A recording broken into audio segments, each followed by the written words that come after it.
Teman-teman, saat ini saya berada di ladang jagung ya. Dan memang dalam video saya beberapa waktu yang lalu, tanaman jagung ini memang masih sangat diminati oleh masyarakat kita untuk mengisi ladangnya atau sawahnya. Nah, kenapa seperti itu ya? Karena memang caranya mudah gitu ya. Meskipun dibilang mudah, tetapi ada beberapa kendala atau beberapa masalah yang memang butuh penanganan yang serius gitu ya, termasuk diantaranya ini apa, hama tikus gitu ya. Jadi hama tikus, eh, ya kalau dilihat sebagai hama-hama gitu ya, coba kalau dilihat sebagai partner mungkin juga partner gitu ya. Tapi kalau kita lihat yang ada di Tuban beberapa waktu yang lalu ya, sampai sekian puluh hektar bahkan ratusan hektar gitu ya, gagal karena ada masalah itu gitu. Nah karena itu kita ingin berbagi satu cara yang bisa dimanfaatkan oleh teman-teman untuk ini apa, berbagi informasi menanganinya bagaimana gitu ya. Nah, sebelum saya sampaikan beberapa cara, karena ada ada 3 cara yang ingin saya sampaikan, mungkin bisa dicoba gitu ya untuk teman-teman yang menghadapi masalahnya sama. Oh ya, jadi jangan lupa untuk Anda yang baru saja bergabung di channel CMTV, subscribe terlebih dahulu ya. Kemudian di sebelahnya subscribe itu kan ada tombol lonceng. Nah, itu Anda tekan tombol loncengnya supaya Anda nanti mendapatkan notifikasi atau update informasi kalau kita melakukan update video terbaru untuk Anda. Itu kan berbagi ilmu gitu ya. Jadi subscribe dan tanda lonceng itu adalah pintu untuk membuka ilmu. Pintu untuk membuka ilmu kan gitu. Kemudian juga jangan lupa like, kemudian share video ini ke teman-teman Anda. Siapa tahu teman Anda juga sedang membutuhkan informasi tentang permasalahan untuk menghadapi tanaman jagung di tempat mereka ya.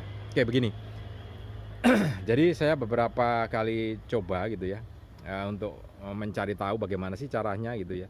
Nah ada beberapa cara memang yang bisa dilakukan. Di antaranya ini apa, yang pertama ini pakai ini apa, jengkol gitu ya. Jengkol ya, kita tahu kan jengkol itu menyengat sekali baunya ya. Kalau kita makan sayur jengkol aja kemudian air urin kita besok gitu sudah menyengat gitu ya. Nah kita manfaatkan itu. Ya bukan berarti kita makan jengkol kemudian di urinnya ditebar di sini, bukan seperti itu gitu ya.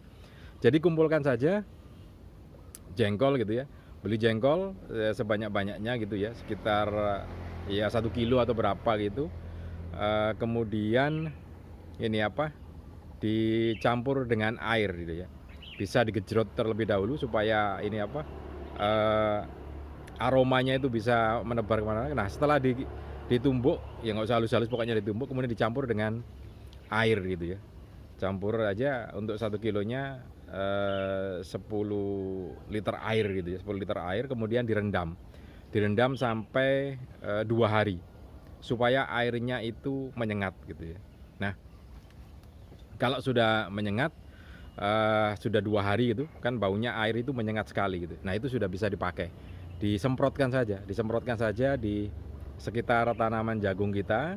Disemprot aja kayak nyemprot hama itu ya, nyemprot tanaman itu. Nah itu disemprotkan seperti itu. Nah itu untuk atau yang menggunakan ini apa, menggunakan jengkol gitu ya, jengkol yang besar-besar itu loh, yang bau sekali itu, yang segini-gini satu butirnya itu ya. Nah itu dipakai. Kemudian yang berikutnya pakai cabai.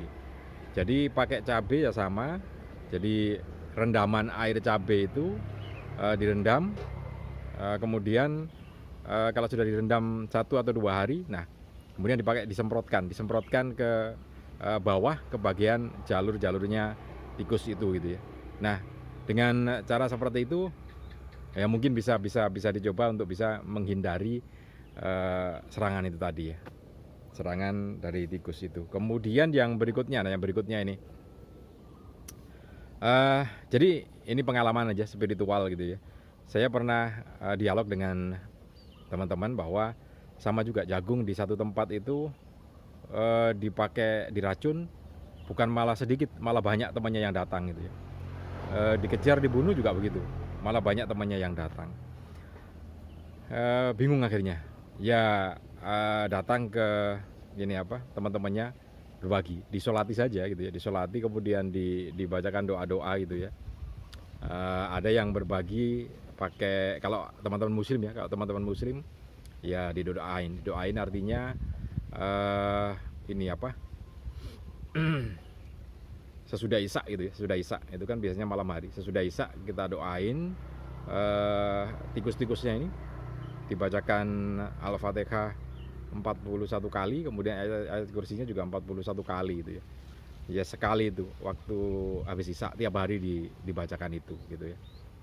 Nah itu beberapa cara. Memang ada yang saya pernah baca buku ya, tentang baca buku tulisannya Ahmad Khodzim, Sesi Tijenar dan Sunan Kalijaga. Jadi kalau kita membunuh tikus atau apa ini ya nggak akan selesai gitu ya. Tetapi bagaimana memintanya untuk minggir gitu ya, memintanya untuk tidak di tempat kita. Nah kalau dalam bukunya Ahmad Khodzim itu ada apa ya, malam hari gitu kita keliling di ladang kita, kemudian ada doa-doa yang dibaca gitu ya. Saya lupa, tapi bukunya masih ada di rumah. Jadi di daerah Nganjuk. Jadi pengalamannya itu daerah Nganjuk. Jadi tanamannya diserang atau dihabiskan sama tikus, kemudian dipakai dengan cara-cara pestisida dan segala macamnya, itu bukannya berhenti tapi malah datang lebih banyak lagi. Kemudian dipakai apa? Diasap juga gitu kan, dikejar-kejar gitu. Karena kan ada yang sampai berapa waktu itu ya, dihargai satu ekor tikus berapa gitu kan, ada harganya.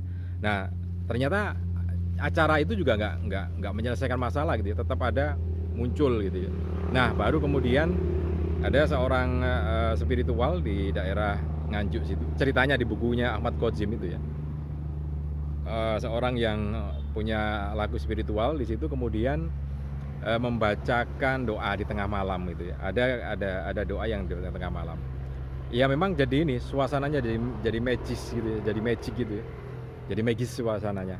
Suasana kebatinan jadi magis dengan membaca itu, karena kan lantunannya itu kan sastra gitu ya, sastra. Ya coba sekarang kalau kita mendengarkan lagu-lagu yang atau hasil karya sastra itu kan jadi indah, kemudian menyentuh di hati, apalagi diperdengarkan di malam hari.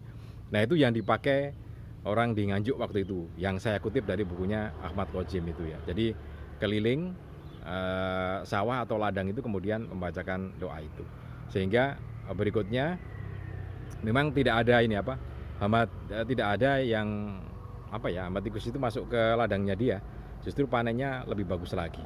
Nah itu beberapa cara yang bisa ini ya, bisa dipakai baik secara syariatnya, ikhtiarnya itu ya, jadi kelihatan, kemudian juga secara spiritualnya juga ada. Oke, ini yang bisa saya bagikan dari ladang jagung saya. Mudah-mudahan bisa bermanfaat untuk Anda. Salam dan sukses selalu untuk Anda.